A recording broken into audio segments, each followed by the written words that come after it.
Good morning friends, जी के 2020 में आपका हार्दिक स्वागत है। आज है 4 मार्च 2019 और आज से रिलेटेड करंट अफेयर के जितने भी बड़े न्यूज़ है जो हमारे सामने आ रहे हैं और आने वाली एग्जाम में काफ़ी मायने रखते हैं, उसी के बारे में आज चर्चा करने वाले हैं। लेकिन यदि आप हमारी जी के 2020 चैनल पे नए हैं और अभी तक आपने हमारी चैनल को सब्सक्राइब नहीं किया है तो प्लीज़ दोस्तों सब्सक्राइब जरूर कर लीजिएगा, क्योंकि आने वाले हर एक वीडियो की नोटिफिकेशन आपके मोबाइल में मिलने वाली है। और ये रोजाना वीडियो के करंट अफेयर के क्वेश्चन मैं यहाँ डिस्क्रिप्शन बॉक्स में लिंक रख देता हूँ, वहाँ से आप डाउनलोड भी कर सकते हैं। और दोस्तों आज मैं चर्चा करने वाला हूँ ये सारे करंट अफेयर के टॉपिक पर, जैसे कि विश्व वन्यजीव दिवस, मिसाइल सिस्टम पुरस्कार, भारतीय जनता पार्टी अमित शाह की रैलियां, Indo Russia rifle private limited,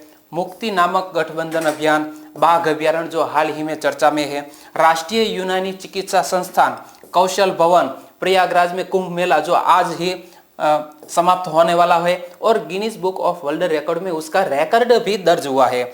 और दोस्तों डैन कोलो अंतरराष्ट्रीय कुश्ती प्रतियोगिता, तो ये सारे आज करंट अफेयर में है और इसी से रिलेटेड करंट अफेयर के क्वेश्चन में आपसे पूछने वाला हूं। तो दोस्तों ये वीडियो शुरू से अंत तक जरूर देखिएगा, क्योंकि आपके आने वाली एग्जाम में शायद 1 मार्क दिला सकता है। तो चलिए स्टार्ट करते हैं पहले क्वेश्चन में। पहला क्वेश्चन, हाल ही में विश्व वन्य जीव दिवस कब मनाया गया? हाल ही में विश्व वन्य जीव दिवस कब मनाया गया? तो हाल ही में 3 मार्च 2019 को विश्व वन्य जीव दिवस मनाया गया, यानी कि इस क्वेश्चन का बी ऑप्शन सही है। वन्य जीव दिवस को इंग्लिश में क्या बोलते हैं? वर्ल्ड वाइल्ड लाइफ डे, और हाल ही में मनाया गया है 3 मार्च 2019 को। अभी कोई भी दिन यूनाइटेड नेशंस मनाता है तो उसी की चौक्कस थीम होती है।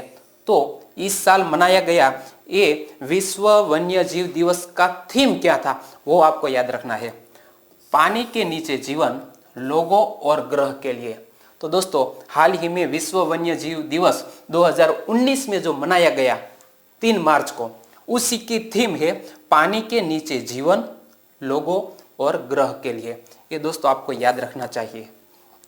थीम के तहत मनाया गया है जो संयुक्त राष्ट्र सतत विकास लक्ष्यों के एजेंडा 14 के साथ संरेखित करता है। ये कब से मनाया गया, क्यों मनाया गया, वो कब से शुरू हुआ है, उसी के बारे में मैं आपको बताता हूं। तो दोस्तों 20 दिसंबर 2013 को अपने 68वें सत्र में संयुक्त राष्ट्र महासभा यानी कि यूनाइटेड नेशन जनरल असेंबली ने 3 मार्च को ये फैसला लिया कि हर साल हम वर्ल्ड वाइल्ड लाइफ डे 3 मार्च को मनाएंगे। तो दोस्तों एक क्वेश्चन से आपको इतनी सारी जानकारी मिल जाती है और आगे बढ़ते हैं। क्यों मनाया जाता है विश्व वन्य जीव दिवस? क्यों मनाया जाता है? दुनिया के जंगली जीवों और वनस्पतियों के बारे में जागरूकता फैलाने और बढ़ाने के लिए मनाया जाता है। यहाँ बात आती है यूनाइटेड नेशन जनरल असेंबली की, तो उसी के बारे में हम जान लेते हैं। यूनाइटेड नेशन यानी कि उसकी स्थापना कब हुई थी? 24 अक्टूबर 1945 को यूनाइटेड नेशंस की स्थापना हुई थी। उसका हेडक्वार्टर कहाँ पे है? न्यूयॉर्क सिटी में। हाल ही में यूनाइटेड नेशंस के सदस्य कंट्री कितने हैं? 193। और हाल ही में महासचिव कौन है यूनाइटेड नेशंस के? एंटोनियो गुटेरेस है। तो दोस्तों एंटोनियो गुटेरेस हाल ही के यूनाइटेड के नेशंस के महासचिव है।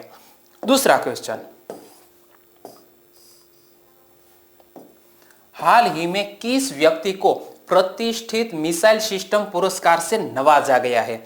तो दोस्तों हाल ही में प्रतिष्ठित मिसाइल सिस्टम पुरस्कार से नवाजा गया है जी सतीश रेड्डी को, यानी कि इस क्वेश्चन का ए ऑप्शन सही है। यहां बात आती है जी सतीश रेड्डी की, तो ये व्यक्ति कौन है?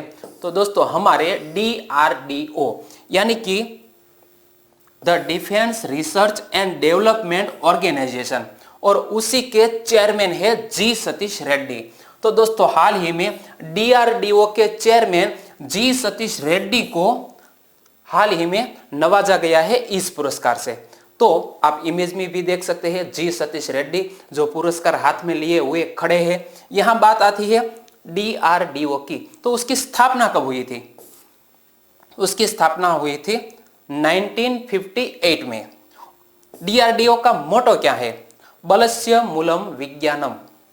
किसके अंडर में ये DRDO काम करता है? रक्षा मंत्रालय के अंडर में काम करता है। उसका हेडक्वार्टर कहां पे है? DRDO भवन न्यू दिल्ली में DRDO का हेडक्वार्टर है। अब आगे बढ़ते हैं दोस्तों तीसरे क्वेश्चन की ओर। तीसरा क्वेश्चन, हाल ही में भारतीय जनता पार्टी के अध्यक्ष अमित शाह ने मध्य प्रदेश के किस जिले में देशव्यापी विजय संकल्प मोटरसाइकिल रैली का शुभारंभ किया है? तो दोस्तों हाल ही में भाजपा पार्टी के अध्यक्ष अमित शाह ने उमरिया जिले में देशव्यापी विजय संकल्प मोटरसाइकिल रैली का शुभारंभ किया है। यानी कि इस क्वेश्चन का डी ऑप्शन सही है। यहां बात आती है मध्य प्रदेश की। तो दोस्तों मध्य प्रदेश के बारे में हम जान लेते हैं। ए है मध्य प्रदेश। तो मध्य प्रदेश की कैपिटल क्या है? भोपाल। और मध्य प्रदेश के हाल ही के राज्यपाल है आनंदीबेन पटेल जो गुजरात से बिलोंग करते हैं। और मध्य प्रदेश के चीफ मिनिस्टर कौन है? कमलनाथ, जो आप इमेज में भी देख सकते हैं। मध्य प्रदेश का हाई कोर्ट कहां पे स्थित है? मध्य प्रदेश की हाई कोर्ट स्थित है जबलपुर में। तो दोनों याद रखिएगा, कैपिटल है भोपाल और हाई कोर्ट है जबलपुर में। मध्य प्रदेश के हाल ही के जिले कितने हैं? 52 मध्य प्रदेश के जिले हैं। और अंत में बनाया गया, लास्ट में बनाया गया एक जिला है जो करंट अफेयर से रिलेटेड है, निवाड़ी, उसका 52वां जिला है। तो दोस्तों मध्य प्रदेश के बारे में ये बेसिक इंफॉर्मेशन आपको होनी ही चाहिए। यदि हमारा ये वीडियो अच्छा लगता है तो आपके दोस्तों को जितने भी व्हाट्सएप और फेसबुक अकाउंट है उसमें इस वीडियो की लिंक जरूर शेयर करके हमें मदद करना। हम आगे बढ़ते हैं अगले क्वेश्चन की ओर। चौथा क्वेश्चन, हाल ही में किसने उत्तर प्रदेश में अमेठी के कोहर में Indo Russia rifle private limited राष्ट्र को समर्पित किया? तो दोस्तों हाल ही में उत्तर प्रदेश के अमेठी के कोहर में हमारे प्रधानमंत्री नरेंद्र मोदी ने एक Indo Russia rifle private limited समर्पित किया है। यहां बात आती है Indo Russia rifle private limited की। तो ये क्या है? तो दोस्तों ये है एक राइफल बनाने की फैक्ट्री और उसी को हाल ही में उद्घाटित किया है हमारे प्राइम मिनिस्टर ने। तो दोस्तों ये इमेज में देखिए, सेना के लिए 7.5 लाख राइफल बनाई जाएगी इस फैक्ट्री में। और ये कौन सी राइफल है उसी का नाम भी आपको याद रखना है, AK-203 यानी कि AK-203 जो दुनिया की सबसे दमदार एसाल्ट राइफल है, उसी की फैक्ट्री का उद्घाटन किया है हमारे प्राइम मिनिस्टर नरेंद्र मोदी ने। तो दोस्तों हाल ही में बहुत बड़ी खबर, और जब हमारे देश की सुरक्षा का सवाल है तब ऐसी खबरें बहुत मायने रखती है आने वाली एग्जाम में। तो हम उसी के बारे में जानते हैं। तो अमेठी में AK-203 राइफल बनाने वाली फैक्ट्री का उद्घाटन किया है हमारे भारत के 14वें नंबर के प्रधानमंत्री नरेंद्र मोदी ने। तो हम यहाँ जब नरेंद्र मोदी की बात आती है तो उसी की बेसिक इंफॉर्मेशन मैं आपको देना चाहूंगा। वो गुजरात के 14वें नंबर के CM थे। उसका जन्म गुजरात के वडनगर में हुआ था।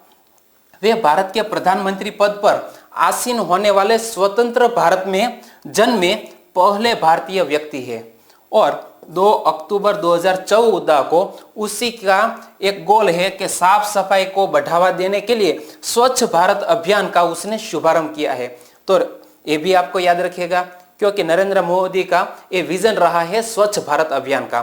तो स्वच्छ भारत अभियान कब लॉन्च किया गया है? 2 अक्टूबर 2014 को। ये भी आपको याद रखना चाहिए। आगे बढ़ते हैं अगले क्वेश्चन की ओर दोस्तों। तो 5वां क्वेश्चन है आपकी स्क्रीन पर। हाल ही में बेंगलुरु में किस सामाजिक कार्य के लिए मुक्ति नामक गठबंधन अभियान का शुभारंभ हुआ है? तो दोस्तों हाल ही में बेंगलुरु में बंधुआ मजदूरी समाप्त करने के लिए मुक्ति नामक गठबंधन अभियान शुरू हुआ है। तो दोस्तों इसी का ऑप्शन डी सही है। आगे बढ़ते हैं छठे क्वेश्चन की ओर। छठा क्वेश्चन, हाल ही में कहां महाशिवरात्रि के अवसर पर अंतिम स्नान के साथ ही सबसे बड़ा धार्मिक आयोजन यानी कि कुंभ मेला संपन्न हो जाएगा? तो हाल ही में दोस्तों प्रयागराज यानी कि प्रयागराज में हाल ही में कुंभ मेला आयोजित किया गया है और उसी का समापन आज होने वाला है हैप्पी महाशिवरात्रि के अवसर पर। तो दोस्तों जीके 2020 की ओर से आप सभी दोस्तों को हैप्पी महाशिवरात्रि की बधाइयां। आगे बढ़ते हैं तो यहां बात आती है प्रयागराज और कुंभ मेले की। तो दोस्तों 2022 में कुंभ मेला कहां आयोजित होगा वो शायद आपकी एग्जाम में भी पूछ लिया जाए। तो दोस्तों 2022 में कुंभ मेला कहां लगने वाला है? हरिद्वार में। तो ये भी आपको याद रखना है। और दोस्तों कुंभ मेले में नरेंद्र मोदी वहां गए थे और वहां पुरस्कार दिए थे। इसी से रिलेटेड भी करंट अफेयर में है कि प्रधानमंत्री नरेंद्र मोदी ने प्रयागराज में कुंभ दौरे के दौरान स्वच्छ कुंभ स्वच्छ आभार पुरस्कार प्रदान किया है। आगे बढ़ते हैं अगले क्वेश्चन में दोस्तों। तो सातवां क्वेश्चन, हाल ही में कौन सा बाघ अभयारण्य भयानक वनाग्नि की चपेट के कारण अखबारों की सुर्खियों में है? तो दोस्तों हाल ही में बांदीपुर अभयारण्य के जिसमें भयानक अग्नि लगने से काफी टाइगर मुश्किल में संकट में पड़ गए हैं। तो दोस्तों हाल ही में चर्चा में है बांदीपुर अभयारण्य यानी कि इस क्वेश्चन का सी ऑप्शन सही है। और यहां बात आती है बांदीपुर की। तो बांदीपुर टाइगर रिजर्व कहां पे स्थित है वो भी आपको याद रखना चाहिए। बांदीपुर है कर्नाटक में। और कर्नाटक का प्राचीन नाम क्या था? मैसूर। और मैसूर में ये बांदीपुर अभयारण्य किस तरह निर्माण हुआ उसी के बारे में मैं आपको इंफॉर्मेशन देना चाहूंगा। तो दोस्तों ये देखिए, सन 1931 में मैसूर राज्य के महाराजा ने 90 वर्ग किलोमीटर यानी कि 35 वर्ग मील का एक अभयारण्य बनाया और उसी का नाम वेणुगोपाल वन्य जीव पार्क रखा गया। सन 1973 में प्रोजेक्ट टाइगर के तहत वेणुगोपाल वन्य जीव पार्क में लगभग 800 वर्ग किलोमीटर यानी कि 310 वर्ग मील को जोड़कर बांदीपुर टाइगर रिजर्व स्थापित किया गया। तो दोस्तों ये बहुत बड़ी इंपॉर्टेंट खबर आपकी जीके रिलेटेड है और हम यहाँ not only for current affair but also GK also provide to you.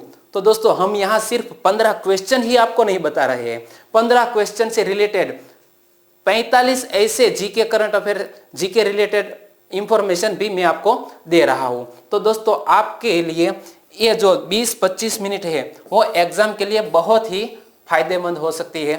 आगे बढ़ते हैं, हाल ही में किस जगह पर राष्ट्रीय यूनानी चिकित्सा संस्थान का शिलान्यास किया गया है? तो दोस्तों हाल ही में शिलान्यास किया गया है गाजियाबाद में।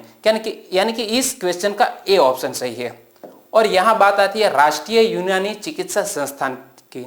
तो किसने ये उद्घाटित किया है उसी के बारे में भी आपको पता होना चाहिए। तो दोस्तों ये इमेज में देखिए, हाल ही में राष्ट्रीय यूनानी चिकित्सा संस्थान का शिलान्यास समारोह रखा गया है और उसी में गाजियाबाद के शिलान्यास समारोह में हमारे आयुष राज्य मंत्री श्री श्रीपद यसो नाइक, जो आप इमेज में देख रहे हैं वो है श्रीपद यसो नाइक, उसी ने इस समारोह को उद्घाटित किया है। और उसी के साथ हमारे विदेश राज्य मंत्री जो जनरल रह चुके हैं, सेवानिवृत्त अफसर रह चुके हैं, वैसे वी.के. सिंह ने भी इसमें गाजियाबाद में उपस्थित रहे थे।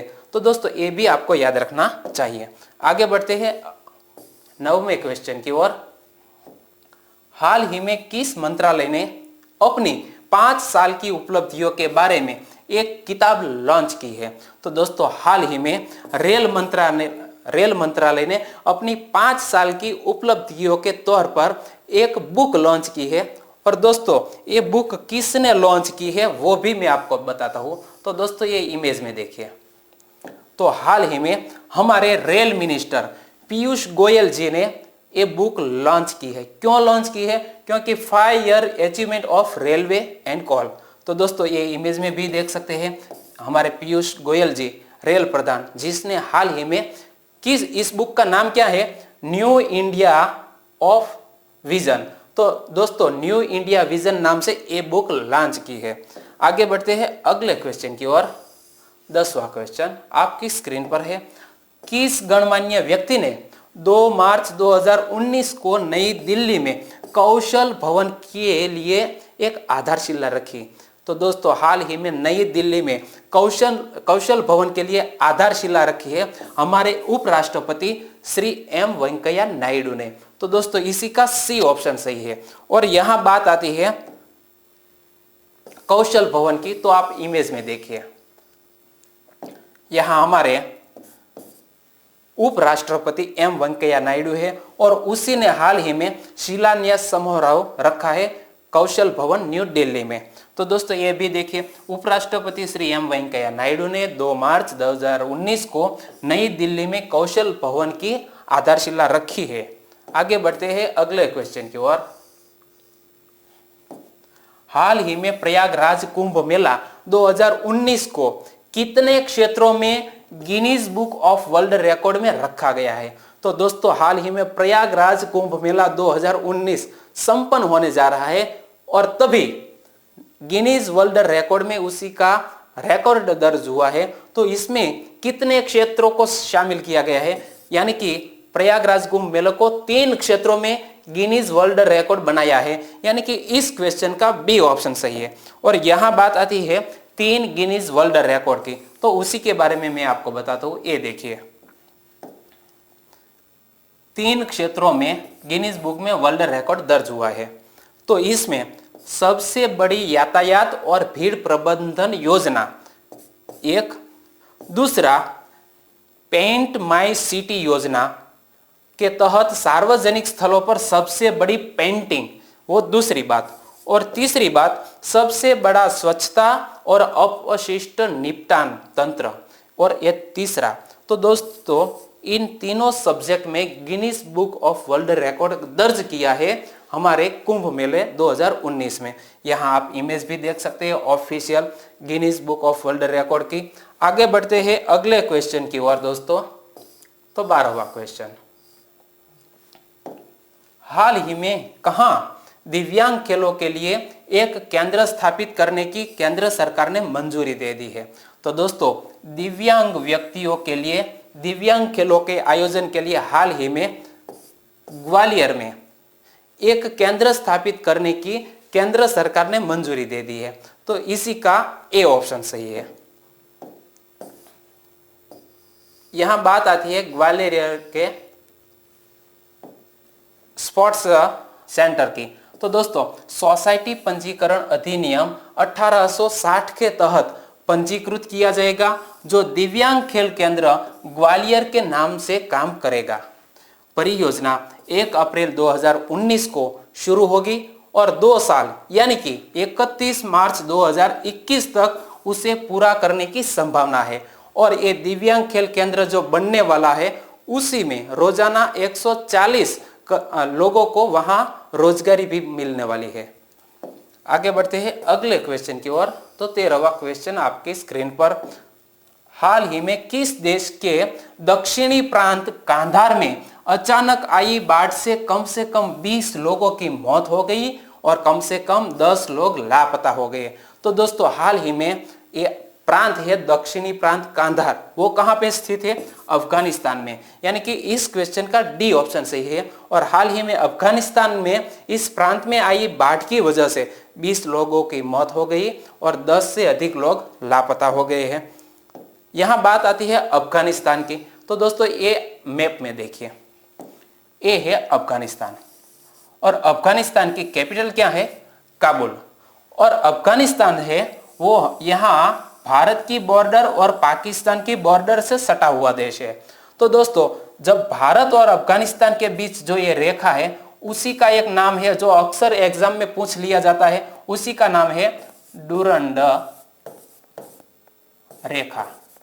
तो दोस्तों भारत और अफगानिस्तान और भारत और पाकिस्तान के बीच खींची गई सरहद का नाम है डुरंड रेखा, ये भी आपको याद रखना है। हाल ही के अफगानिस्तान के प्राइम मिनिस्टर कौन है? अब्दुल्ला हाल ही में अफगानिस्तान के प्राइम मिनिस्टर हैं। और एक क्वेश्चन बनता है कि हाल ही में अफगानिस्तान के राष्ट्रपति कौन है? अशरफ गनी अहमद जई। तो अशरफ गनी अहमद जई अफगानिस्तान के हाल ही के राष्ट्रपति है। और अफगानिस्तान के कैपिटल तो मैंने बता ही दी है, काबुल। तो दोस्तों ये मैप के जरिए आपके दिमाग में ये छप गया होगा। आगे बढ़ते हैं अगले क्वेश्चन की ओर। हाल ही में बुल्गारिया में डैन कोलो अंतरराष्ट्रीय कुश्ती प्रतियोगिता में 53 किलो में किस खिलाड़ी को स्वर्ण पदक हासिल हुआ है? तो दोस्तों हाल ही में बुल्गारिया में आयोजित है कुश्ती प्रतियोगिता और उसी में 53 किलो के वर्ग में विजेता हुई है कियान यू पेंग। यानी कि इस क्वेश्चन का ए ऑप्शन सही है। और आपके दिमाग में तुरंत आना चाहिए कि कियान यू पेंग किस देश से रिलेटेड एक खिलाड़ी है। तो दोस्तों कियान यू पेंग वो चीन की है और उसी ने किसी को परास्त किया है? विनेश फोगट को फाइनल में हराया है। यानी कि विनेश फोगट सिल्वर मेडल विजेता रही है और कियान यू पेंग गोल्ड मेडल विजेता रही है। तो दोस्तों ये बात आप इमेज में देखिए। बुल्गारिया में डैन कोलोव अंतरराष्ट्रीय कुश्ती प्रतियोगिता में 53 किलो में विनेश फोगट को रजत पदक हासिल हुआ है, लेकिन चीन की कियान यू पेंग को गोल्ड मेडल हुआ है और हमारी विनेश फोगट को 2-9 से शिकस्त दी है। आगे बढ़ते हैं अगले क्वेश्चन की ओर। 15वां क्वेश्चन, हाल ही में किस भारतीय पहलवान ने बुल्गारिया में डैन कोलोव अंतरराष्ट्रीय कुश्ती प्रतियोगिता में स्वर्ण पदक जीतकर यह स्वर्ण पदक भारतीय वायुसेना के विंग कमांडर अभिनंदन वर्धमान को समर्पित किया है? तो दोस्तों हाल ही में हमारे बजरंग पुनिया ने ये प्रतियोगिता में गोल्ड मेडल जीता है और ये गोल्ड मेडल उसी ने हमारे विंग कमांडर अभिनव वर्धमान को दे दिया है, समर्पित किया है। यानी कि इस क्वेश्चन का बी ऑप्शन सही है। और दोस्तों आप भी इमेज में देखिए तो ये है हमारे बजरंग पुनिया और बजरंग पुनिया कुश्ती प्रतियोगिता में हाल ही में बुल्गारिया में गोल्ड मेडल विजेता हुए हैं और वो गोल्ड मेडल समर्पित किया है हमारे विंग कमांडर ए वर्धमान जी को, अभिनंदन वर्धमान जी को। तो दोस्तों आपके दिमाग में ये इमेज अच्छी तरह याद रह गई होगी। आगे बढ़ते हैं अगले क्वेश्चन की ओर।